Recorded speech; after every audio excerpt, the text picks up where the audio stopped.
I just want to say thank you for doing this interview. I'm a huge Oh fan of no, yours. you're very welcome. It's very motivating of you to contact us, and like I really appreciate it, and I'm like proud that you thought of me. Um, Yeah. Thank you. So I'll just start off by asking you to introduce yourself, who you are, and how you got into swimming. Okay, perfect. So my name is Samiha Mohsen, and I started swimming at the age of 4. To be honest, my parents were very motivating towards it, and my family. Uh, they think that our bodies were a gift from God, and we should take care of it and put time aside in our lives to focus on physical health. And I personally really liked swimming, so we just stayed there. Yeah. So could you walk us through a day in your swimming career? Like, what do you do on a normal day of swimming? Like, how does it start? Normally it starts at like 4:30 a.m. bright and early. So I'd wake up really early and then Wow. just go swim. Yeah.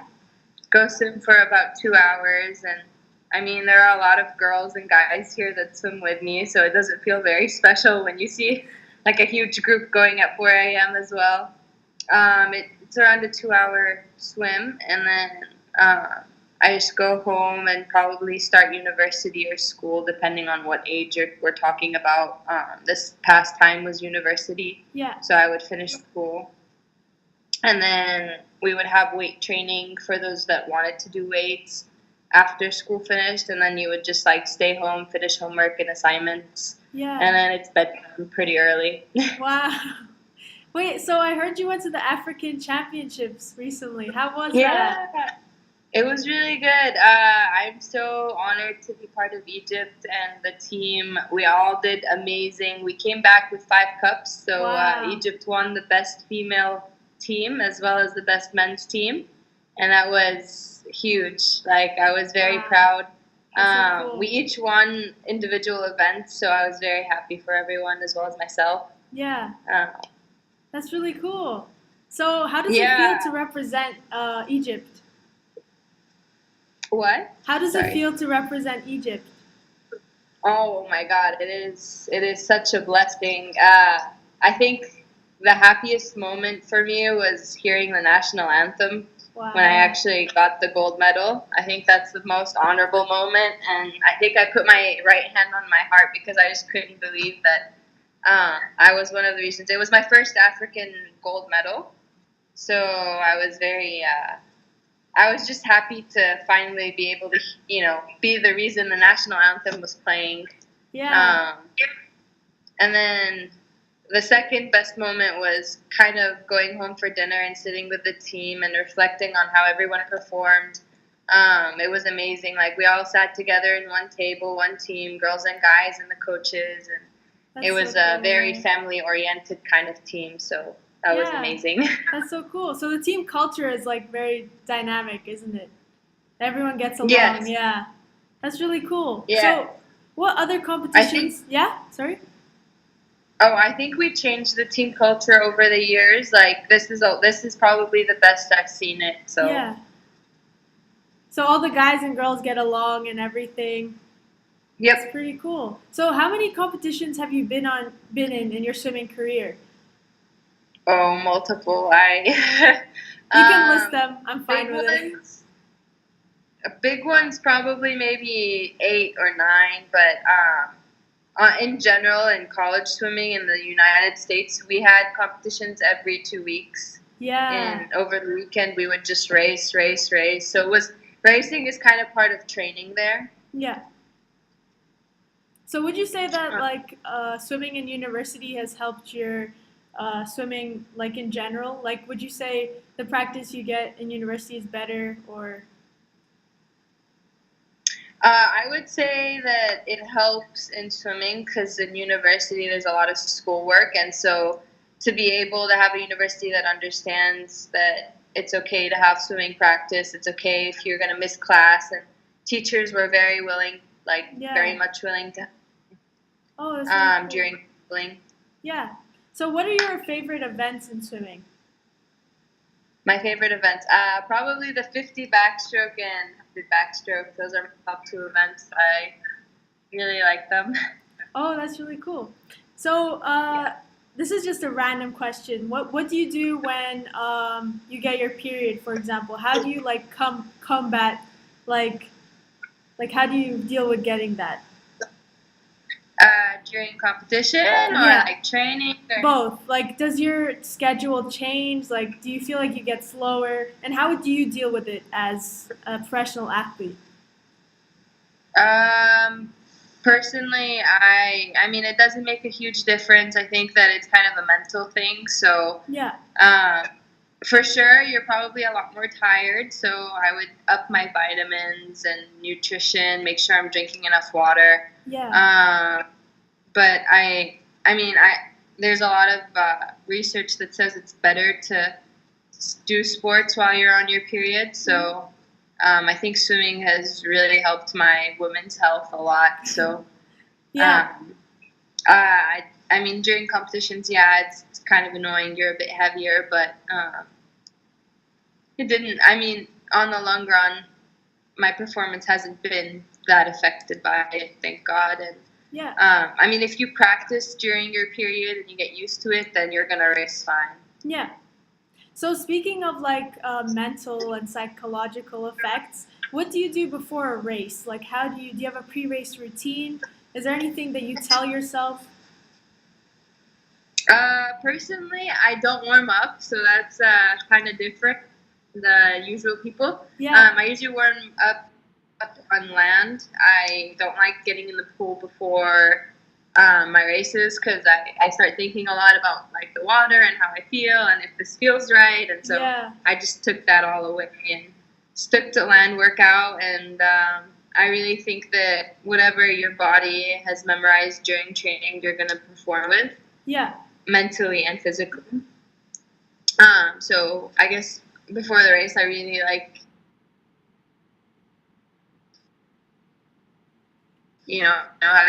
visualizing the race that I have, thinking of perfecting any little error that I'm scared about. I yeah, think it's normal for people to get nervous and scared and before the race, and I think it's kind of healthy for me to go through those fears and counteract them on my own.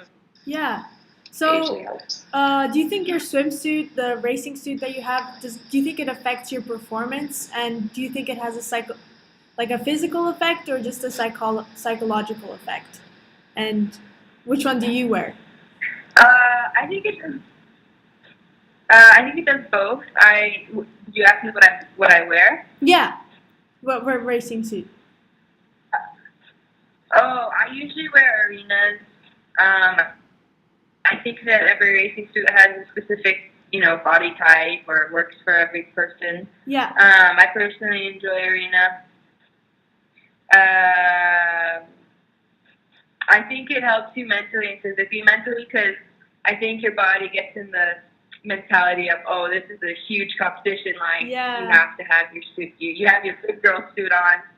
And I also think physically helps you because there's a lot of reduced drag.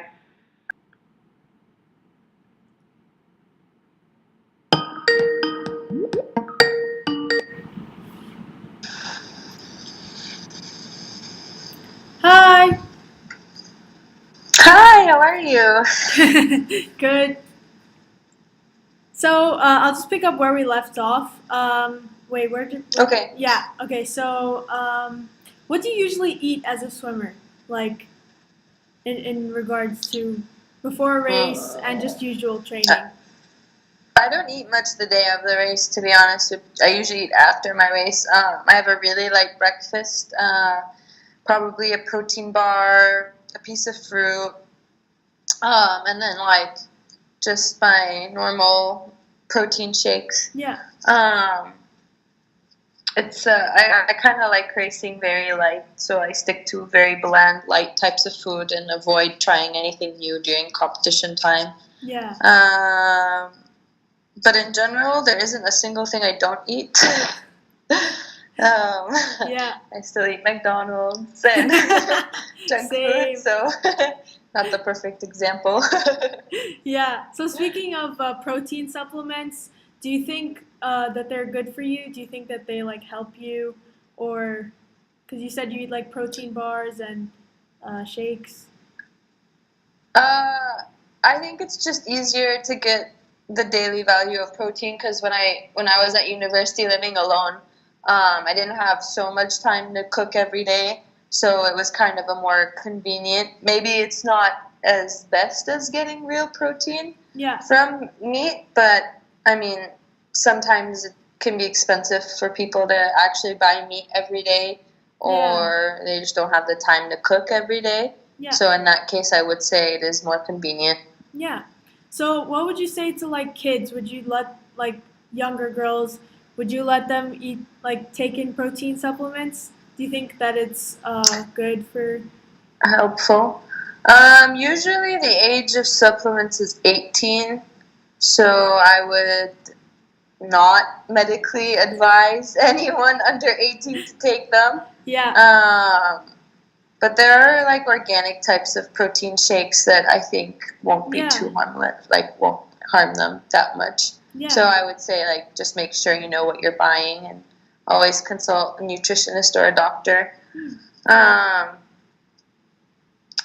but I personally haven't seen the side effects of them negatively. I Okay. don't anything in excess is bad, but um, Yeah. normal whey protein hasn't had too much side effects to it. Yeah.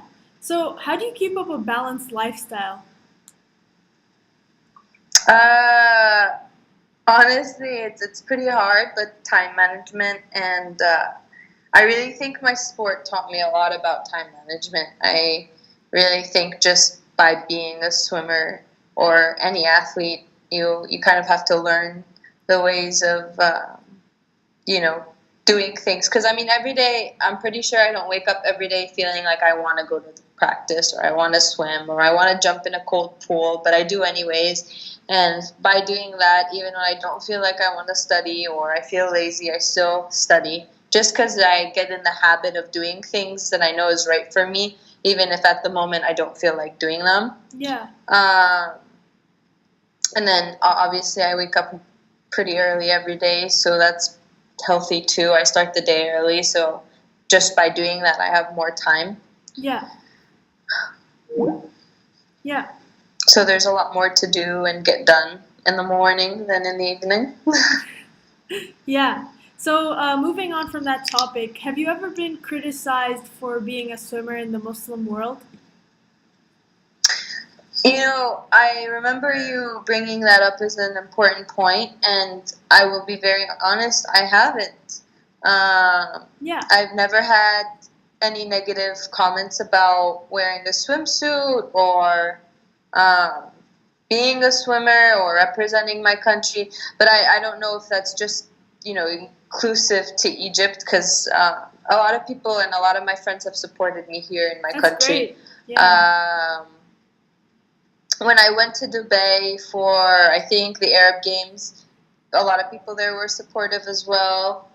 Um, I personally have not experienced that, but then tell me about it. Have you experienced it? Has anyone else experienced this? Well, as you know, I'm like the first girl on the team. So, well, I had to push the idea of being the first girl a lot. So, when I told them that I wanted to be on the team, they really kind of disagreed with it. But one thing that I think they like that I'm on the team now because I work very hard and stuff. But yeah, it's kind of like it wasn't really part of our society until I was the first one, and I feel like it's cool that there are people like you who don't get criticized, and that's just really cool to me because you can tell that like society's changing and people are more welcoming of the idea of girls swimming, and I think that's really Right, cool. Yeah, right. yeah, yeah, yeah. I mean, honestly, you are my inspiration right now. I didn't know any of that, Thank but you so much. I'm very honored to meet you and to talk with you I'm about honored to meet this. you. Um, that shows a lot of strength. I was very illiterate and had no idea that all this was going on, but I'm sure if I had put some thought into it, it is possible.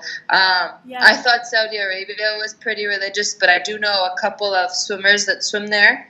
So I didn't know that in Oman it was that criticized. Are there more females swimming now, or are you still the only girl? Well, I'm still the only girl on the team. Oman is like becoming much more like liberal in that sense. But yeah, it's going like they're developing a lot. So I wouldn't really call Oman That's good. like Saudi Arabia, but it's doing well. Like yeah. Right. I mean, Yeah. I obviously you can't compare countries, but No, I totally understand. wow. Yeah. That's very inspiring. I do hope you continue to inspire a lot of females because I really love swimming, and I'm sure that, I don't know, for me, and I know it sounds weird, just being in the sport feels like I'm connected to God somehow. Yeah. You know, you always have to pray about doing better in competitions. You're always thankful. I mean, one of the things I thank God the most for is my sport and the ability to do it. Yeah. I really think I think it gives a person great pride to represent their country and to fight for something they think is worth it. And I mean, it takes their mind away from other things that they could be tempted to do in life. So if they're tempted to take care of their bodies and challenge themselves, then I think that's very healthy. Yeah. So besides being criticized in the Muslim world, have you ever been criticized for something else? And I mean, did you? Have I experienced any criticism in any other way in the Muslim world? No, not in the Muslim world. Just like in general. Like, have you ever been criticized? Yeah. When I went to the States, I was in a Christian university, and there were a lot of people that prayed for me and were standing by me, but I've also met people that criticized me being a Muslim in general. Yeah.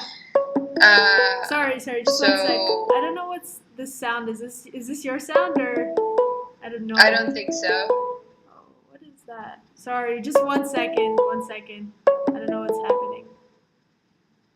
Take your time. What is this? Because I didn't want you to get interrupted by the. Sorry, go ahead. Yeah. Sound. Yeah. No, you're fine.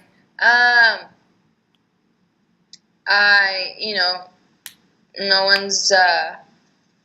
I mean, I don't know. I'm pretty blessed. My family was pretty supportive with me being an athlete. My friends here and in the States.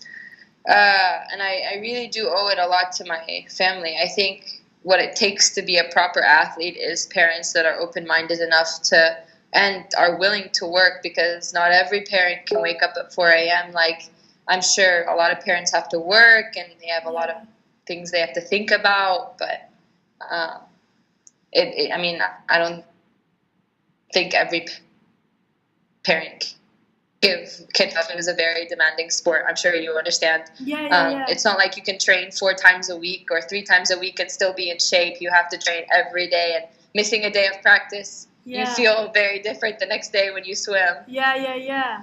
So speaking of these hard times, were there ever times that you felt like giving up? Were there every time? Yes, when I was younger, so around the age of, I think, very young actually, maybe towards the age of 7 years old to 11 years old, I didn't want to continue swimming. I didn't, at that point, I didn't reach many competitions yet, and I mean, I remember I used to yell at my mom telling her I didn't want to go to practice, and she would really push me to go, so I owe that to her. And I don't know, I just fell in love with it after that. Yeah. It was, I was really happy that she pushed me to go to practice. She never had any expectations, so it wasn't like I had to go and perform well or I had to go and not enjoy myself. I was allowed to just swim as I wanted and swim as I pleased. As just the fact of getting a daily routine of getting some sports in my life. And I think that was perfect for me to be able to fall in love with what I was doing. Yeah, that's great. So were you on the Egyptian national team at the age of 8? Or when did you start? No. Yeah. I think my first competition with the Egyptian national team, I was 13. So I was not, Oh, okay. I was never a great swimmer, actually. There were like kids at the age of 11 and 12 doing so much better than me. I had to work a lot harder. I think at the age of 10, that's when I decided, oh, maybe I want to take this a little bit more serious. And Yeah. I tried to work my way up. I wasn't criticized, but I did go through a lot of coaches that didn't think I could make it. Yeah. Younger, and because other people were a lot faster than me, and in the end, those people stopped swimming for different reasons. They couldn't handle it with school, or they just didn't love it anymore. And I really think that it takes a lot of perseverance to be something, and I think it's just not giving up that in the end you'll eventually reach it someday. Yeah. You just have to wait until you're able to. I waited a long time. I was never the top in my team or the top Egyptian national swimmer for a very long time. Mm-hmm. So how did you keep that perseverance? Like, how did you keep going?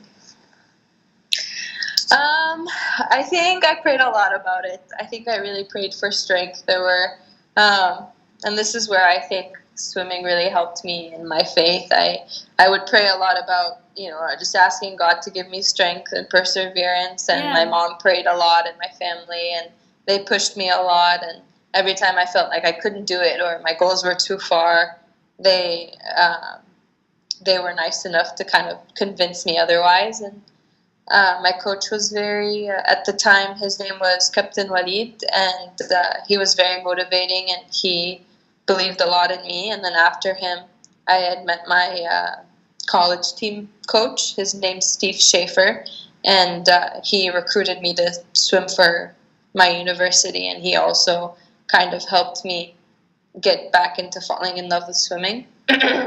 Yeah. I think during my last year of high school, when I was 16, there was a part of me that I wasn't getting better times. I didn't like swimming as much. I think during that adolescence phase, it starts getting a little bit harder. Yeah. But once you overcome that phase, I think you'll be fine. Yeah. So do you think that like coaches played a huge role in your swimming and how you like kept going? And like I do. Yeah. I really do. But I also think that they taught me to be independent. Like, the one thing that I really, really learned from university was to swim for myself. Yeah. And that is something that I think took years for me to kind of build. That I had to remind myself that I did it because I loved it, because I was having fun doing it. It wasn't because anyone was forcing me to, and it wasn't because I wanted just the prize or the fame or the outcome. Yeah. I think because you're not going to always succeed. There are going to be times when you fail. So I think just knowing that I swim for myself and not for just outcomes helps me go. Yeah, that's great. So if you don't mind me asking, you don't have to answer this, but financially, do you think swimming like supports you, or would you say it's hard to survive off of swimming? It's very hard to live off swimming. I am personally not sponsored by anyone, and the amount of money and work and time you put into swimming might not always financially support you. I do know there are other swimmers that are sponsored on the team, and I know that you can get a swimming scholarship to study in the States. So I would say yes, swimming opened opportunities for me to study in the States for free, and I was very blessed by those opportunities. Yeah. But if you're talking to live off of, I wouldn't bet my life on living off of swimming. Yeah. So how do you deal with it now then? Or are you supported by your parents? Or if you don't mind me asking. Oh, no, you're totally fine. When I was in the States, I was on a scholarship, so that was great. And obviously my parents helped a lot. Like, the amount of money and time they put into swimming was immense. Like, it does take parents to also commit to the child wanting to play a sport, for sure. Yeah. But I did work there. So I think my sophomore year, I started getting a job just to, get experience and financially support myself. And I think within the next few years here, I'll probably try to look for jobs and have something to help my parents out. Yeah. So, changing the topic, how do you how do you keep your body not depleted, sort of? Like, do you get massages? Do you stretch? Like, how do you make sure your body isn't like extremely tired from all of the training and swimming you do? I honestly would say the number one thing is sleep. Like, out of everything I've done, I think sleep was the most and best recovery, and sleeping at a certain time. So, the earlier I slept, the more hours I got of sleep, the better I performed. Yeah. I know this can be challenging in life because, that means less hours in your day, but I really think it's very important, like sleep above everything. And then I do usually do massages before my competition. Sometimes if I feel very tired between training, I'll get a massage, but it's not always weekly. And Yeah. yeah, So before, that's probably what I do. yeah. So before a race, is there anything that you do in particular? Like, do you taper? Do you carbo load? Is there anything in specific that you do? Or, For sure, we taper. So training goes from 100% intensity to maybe 40% or 30%. So I'm swimming less distances, yeah. probably more power and speed. And then during taper, I have to make sure I'm eating a lot of nutritious foods and making sure that I'm taking my vitamins and that I'm in good shape. And then sleep, again, I have to make sure that I sleep at least 9 hours before every day before my competition. Yeah. Yeah. So would you say like stretching is important or like, um, I don't know if it's important. I don't do it much personally. hmm I don't stretch very often, but yeah. I I like doing squats though. Kind of, I think that squats are pretty healthy. I focus more on the movement of squats rather than actually doing them for a weight training program. Yeah. So it just kind of resets my nervous system to squat down and sit down and then stand up. And uh, there are right ways to move your body, I think, and there are dynamics that swimmers, I think, should go through of proper adjustments and proper positioning so that in the water you have a better orientation overall and you have less drag in the water. Yeah. Okay, cool. So I Yeah. really think technique is important. Yeah. So, do you also do land training as well as like swim training? And how often do you do it? How often? Yeah. For the past 3 years, I personally did not do weight training. Just for the past 3 years, and it was just because university was a lot. I was studying pre-medicine, and then I was also working and doing volunteer hours. So I was only able to train once a day, and that was. This comes down to efficiency and perception. So the more efficient and perceptive you are in training, the better outcomes you'll have. I don't think it's about quantity or hours. I think it's more about how much quality and efficiency you put into your training. Yeah, that makes sense. So you're studying. What were you studying? Pre-medicine? Is that correct? Yes. So how did Yes, you balance? biology pre-medicine. Wow, that's like a hard topic, isn't it? How did you balance that with A swimming? little bit. Like, did you like study after swimming? Like, how did you balance your study life with your swimming life? Honestly, I would owe it a lot to my university. I don't think I would have been able to swim had I got into medical school itself here, because there in the United States, pre-medicine is like a bachelor's degree in biology or any bachelor's degree, and then you apply for medicine. So it's a little bit easier than actually being in medicine, a lot easier. Yeah. But it's still pretty challenging, and I honestly owe it to my university. I don't think I would have continued swimming if it wasn't for the whole university motivating me to swim and providing me the scholarship to swim as well as study. And then your teachers, again, are very understanding, and they know when you have competitions that they have to work with you. There were tutors. Yeah. That helped a lot. Wow. So would you say that when you were studying, would you say that you like school came first or swimming came first, or was it never like that?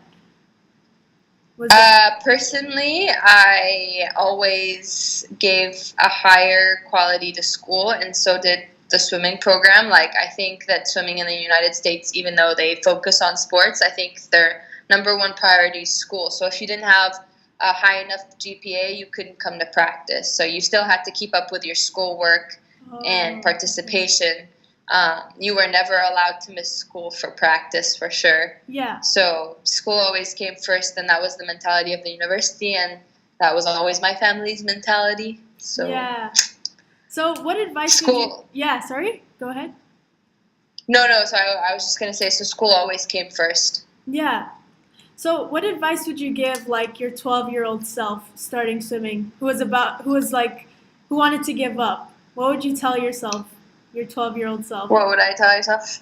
Um, I don't know. I could have never thought I would reach this high when I was 12 years old. I mean, I remember dreaming of it, but I never knew um, what swimming could bring me and how I could meet people. Like, I'm I guess I would tell myself to be patient and that like all things come in good time, and maybe be a little bit less stressed about what the future holds. Yeah. Um, I still stress about what the future holds until this day. um, but it's great. Like, I don't think I would have talked to you if it wasn't for swimming. So I'm really Yeah. glad to meet someone that's the first swimmer in Oman. I mean, you should take pride in that. I'm so glad to meet you, honestly. I was a huge fan. I'll just, is there anything else I wanted to ask you? Oh, yeah. What is the most challenging part of swimming? uh, Time and motivation. I think because swimming is very demanding of energy, and you have to really be motivated to want to swim hard and get better. And then time, no Yeah. matter what, you lose a lot of time. I mean, you have to wake up, get in your car, or find transportation to practice, finish practice, and like, transport back to school. It's a lot of time. You have to put a lot of thought into how you're going to manage that time. And Yeah. I personally lost a lot of social life to balance both swimming and education. Like, nothing comes for free. Yeah. I wasn't able to go out every day like my friends did, or go to every event. But in the end, I think that's a decision of what you think is worth it and what you would rather do with your life. Yeah. So on that note, thank you so much, Samiha. I really enjoyed this interview. Hopefully you enjoyed it too, but I'll wrap it up. Is there anything else you'd like to say before we finish? No, just I just hope you are motivated to carry on.